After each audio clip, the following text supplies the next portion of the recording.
Hello there, YouTube. Today's video is going to be on how to package up a blazer that you sell on eBay. Somebody had asked, how do you get the blazers to fit in the flat rate bubble mailer? And this is just a quick tutorial on how I do that.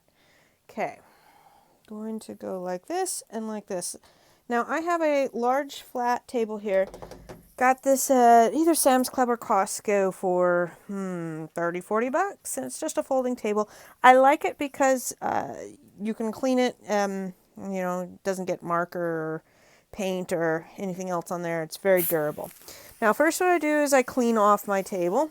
That should be obvious. You want to clean it. Start with a clean surface. I like and swear by this glass cleaner.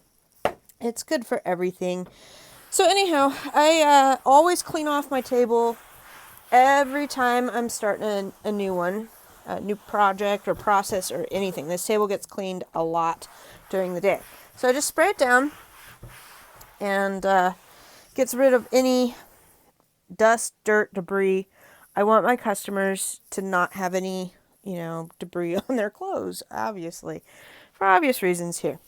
The second, thing you're going to need to do is get your supplies ready. Now, I use 11 by 14 bags, and I just ordered some more of these, and the new ones I got have the tape at the top so that I can seal them, and I'm going to try those out. These ones are poly bags that come 4 different sizes to a pack. It's about $35, and this is the largest size, and then I believe you get 5 by 7s, 8 by 10s, and 4 by 6s, I want to say, but I could be wrong on those measurements. But there's a 4-pack on Amazon for about $30, $35, depending on when you buy it. So I like these. The reasons why I pack my bags into these before I stick them in my mailers is twofold. One, it keeps my package nice and clean and gives a good presentation. I have heard stories that in the heat of the summer, that the glue that is right in here, that glues down to the package, if you're in a bumpy car, this glue sometimes will come off and will get on your clothes and product. So, the last thing you want to do is have it arrive to the people's house and be damaged. The second main reason is once I put it into this poly bag, I can kind of squeeze it down tight and it slides into the mailer so much more easier. You'll see what I mean in just a second. All right, now that our table is clearing, that's the other thing with the glass cleaner, it dries really fast. We get our article of clothing ready. Now you want to make sure that it is exactly what you're selling. So I always check several different things, the make, the size, the color, and the listing. You don't ever want to send out the wrong thing, but that's, again, obvious stuff. When I file my clothing in the garage, I use IKEA hangers. These are really cheap. It's about 10 for 40 cents. I like them.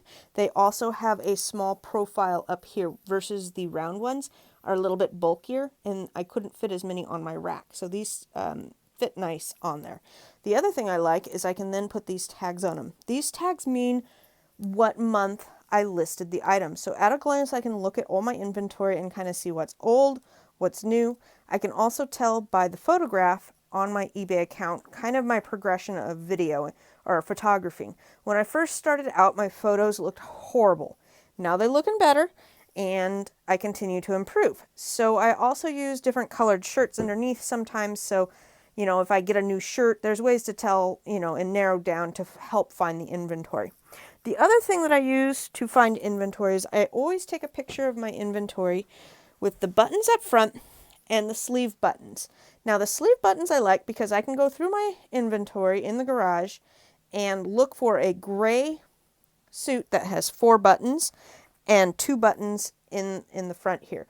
So that way I'm not trying to look inside or label the outside to find the make or any other specifics. This just is tips to help you find inventory. If you're looking for ways to inventory stuff, these are some of the things that I came up with. All right. So, the way I'm folding and everything, nothing new. If you Google how to do this, you'll come up with 50 other YouTube videos on how to pack up blazers. It's kind of the same. You can Google how to ship blazers or how to pack your blazer for vacation, or how to pack your suits for a business trip. Any of those types of searches will work. All right, so all I did was I grabbed it by the shoulder here, the shoulder here. It's inside out. I wish I had like a cameraman at this point, but I do not. And I flop it down. Okay, so it's inside out like that. Now you fix the collar up so that it's like so. Let's see if I can get better angle for y'all. All right, so I fix the collar up, and then I look under here and make sure that the sleeve is done nice. Like so, like so. This one's like so, like so. Straighten this out so that the bottom is all lined up. You know, you want the bottom section here to line up. Okay? So that didn't take very long. Fold it in half. Okay, still with me? This is really, really easy. Once I learned how to do this, I was like, oh my God, I've been doing it wrong for so long. Fold, fold, fold. Ta-da. Okay, now here's where it's nice to have these little bags. Watch this. Put it in there, like that. Most of these are like silky, satiny lined. They slide right in like so. Beautiful. Now, folding it like this, according to all the men and tailors that I watched on YouTube, I'm looking for my tape. They all said that folding it like that helps prevent wrinkles. It helps prevent any damage in shipping that would happen to the buttons. You don't want the buttons snagged or smashed. So having them kind of packed in there makes it so that your items don't get any damage. So all I do is I take one end and I'm going to fold over, and I add 2 pieces of tape. This is kind of why I bought the ones that are self-seal.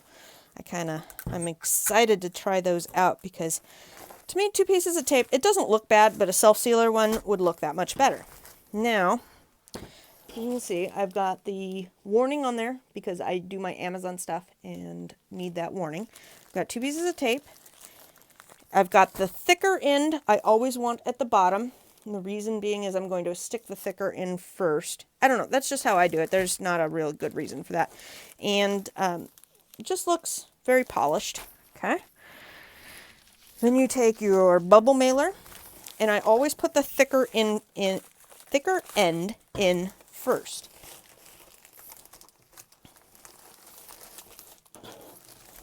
Now, see how it's sliding in, and you're not going to wind up with a humongo damaged mess, hot mess. When your customer gets it, they're going to open it up. And the other thing you can do right here is you can take this, you can fold it like that. Squeeze it in, and then unfold it like that. Okay, now for the closing part. Your stuff is wrapped in plastic. That's good. So there's no chance that rain, water, a tear, you limit your chances of it getting destroyed.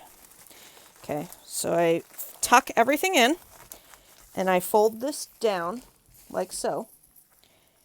Take off that. Fa-dump. There we go.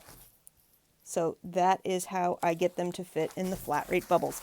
Now, this looks very nice. It doesn't look like a mangled mess. If you've ever tried to put stuff in that doesn't quite fit or is kind of hard to put in, it can wind up not looking the greatest when you're done.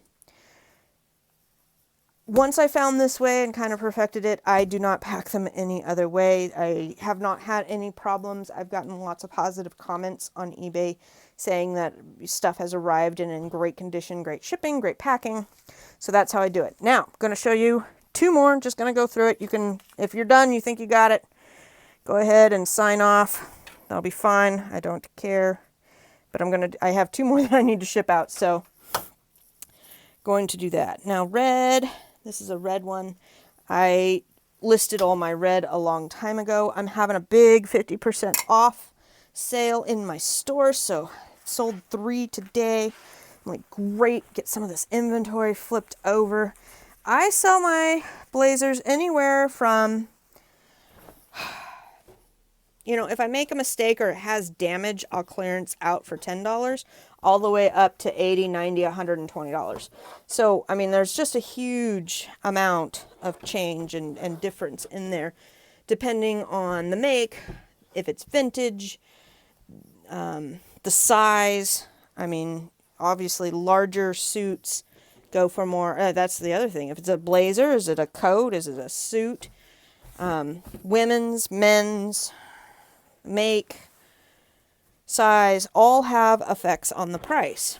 And you can put up and do lots of different variations with these. You know, whether you do, I don't ever recommend 7-day auctions, because the people who are looking for suits are looking for a particular one. Keep that in mind when you're doing these kind of long tail type of things. You know, if you're looking for a size 38 short jacket, there's just not that many people out. And then if you even narrow it down by brand, the customers that you're targeting, they might come on, I don't know, every 3 months or something like that, and look for clothes. There we go. Packaged up my brown one, and I got one more to do. Leave this in there. Anyhow, my point is that sometimes you got to leave it up. I put all mine on for like good till canceled. I don't pay for anything other than the listing insertion fees, which I get, $200 or $300 a month free. So I don't really pay anything to list them, but you have to be patient. Some of these jackets I bought within the last 3 months, but 2 out of the 3 I bought last year. Now, last year, I was just getting into this, did a lot of learning, so not very good at it. The stuff that I've been listing this year has definitely been selling better because I do better pictures, I do better description, just better overall. I have better mannequin, I have better shirts. All in all, just I got better at the business. Now, I go to Value Village and I get all my suits, don't tell anybody, but for 99 cents, whether it be a suit or a jacket or a blazer, whatever. I go to the men's section, go to the suit section. I grab everything that is marked down to 99 cents that looks good. Now, sometimes I get them home, there's a button missing or, you know, something bad. I'll redonate them and then get percents off my next order for my FBA stuff. Now, that's how I run my business. You can do however you want. I have gone to church sales, garage sales, and picked up jackets and clothing there for very cheap. But I do have, sorry about that, my phone, I always get a phone call when I'm filming. I don't know, I go hours without getting a phone call, and here I am getting another phone call. All right, so I stuck this one in the plastic bag. This is a nice Joseph Abound blazer. Nothing other than it's a nice name tag and, or, you know, nice name brand and stuff. Joseph Abound seems to do well for me. Anyhow, so if you're thinking about going into clothes, definitely do not buy very expensive pieces to resell. And just don't spend a lot of money, because it takes a lot of time and effort to learn brands and learn how to list and be very good at it. And I don't want you to use all your capital and lose out on that. The other thing is that there's just a lot of learning. You know, I did a lot of learning to do men's blazers. I really like doing that. And each category is a little bit different, you know. Selling blazers is different than selling women's clothes, and it's different than selling hats or ties or kids' clothes or lots or maternity clothes or used clothes, new clothes. I mean, there's just a lot to learn. Do not sell fake anything. You will get kicked off, booted really darn quick. It's horrible. I bought some Dooney and Burke purses from a gal at a garage sale who's like, oh yeah, they're brand new and are very good, and I bought them, and you know, they're not fake. Went home, listed them, got an email from a customer on eBay, and he's like, it's fake because of da-da-da. Went and looked. Sure enough, he's right. The community is very good about letting you know that. I quickly took the listing down. And, you know, I was out a couple bucks from buying it, but whatever. I think I either re-sent it in or gave it to my daughter, one of the two. But anyhow, that is how I package up blazers into flat rate bubble mailers. You can also put, sometimes if I'm feeling like it, I will put my sticker. I have a business sticker that I can put on the outside of the package, make it a little bit more personal. You can put a packing slip if you want in here. I don't. You know, on the forum boards, I found an article, and almost nobody really puts packing slips anyways in there because a lot of people just get the item, see what it is, and throw it away. They know what they bought. I do have a little business card that says my business name, my contact information, and a blurb that says, you know, we strive to make your thing a pleasant sale, and if you have any problems, contact me. I will do everything I can to make you happy. Don't leave me negative feedback, etc. Little blurb of a card. Sometimes I'll stick those in. Today I've got to get these orders out fast. I've got 4 orders to get out, those 3 blazers, and I had 1 suit that I already packaged up. It was a slacks and a suit. I can fit slacks and a suit in here. I have not come across a package yet that I haven't been able to fit a suit in here. Now, the next stage up, if this doesn't work, is the medium flat rate boxes that are square, and those will fit anything that you have to package up a little bit more. Now, in those medium flat rate boxes, I have fit 2 suits. I think there might have been 1 big suit, but there was something to it, like there was more to the suit. Maybe it was a coat or something. Trench coats, poofy jackets, that kind of stuff. I have fit my son's poofy jacket in here, but not an adult or a women's. And leather jackets, I can't really get in the bubble mailers either. So I hope that helps you, give you some insight on how I do that. I can fit 2 pairs, 2 regular size pairs of jeans in here. One like very large set of jeans. I love these flat rate mailers. They definitely help me out in shipping. I see other people charging $15 for shipping blazers, and I charge a flat like $6.50. I mean, you saw what I did. It doesn't take very much. It's easy to do. Takes a few seconds. Looks nice. It hits everything that I need to do. All right. Have a good day. Take care.